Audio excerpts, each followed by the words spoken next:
जो पार्लियामेंटेरियंस की मरात और तनख्वाह के अंदर इजाफे किए गए हैं, क्या मैसेज दे रही है हुकूमत?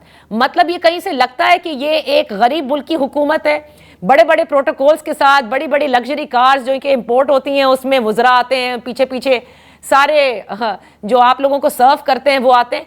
कहीं ये चीज कम करने की मेरे ख्याल से कहीं कोशिश भी नहीं की जाती।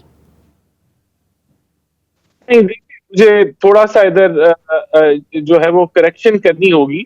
सबसे पहली बात ये कि एक तो छोटी काबीना है और जो कैबिनेट मेंबर्स हैं वो तो अपनी तनख्वाह भी नहीं ले रहे। उन्होंने अपनी तनख्वाह सिंबॉलिक, उससे बहुत बड़ा फर्क ओवरऑल बजट पे नहीं आता, लेकिन symbolically they are not taking their salary. Okay. फिर ये भी डिसाइडेड है कि जो वफाकी काबीना है वो लग्जरी कार्स इस्तेमाल नहीं करेगी और इसी इसी हिदायत के मुताबिक जो भी उनको टोयोटा करोलाज या सिविक्स जो हैं वो उनको मिली हुई हैं और कोई एसयूवीज इस्तेमाल नहीं हो रही कैबिनेट मेंबर्स से, तो ये भी फॉलो हो रहा है।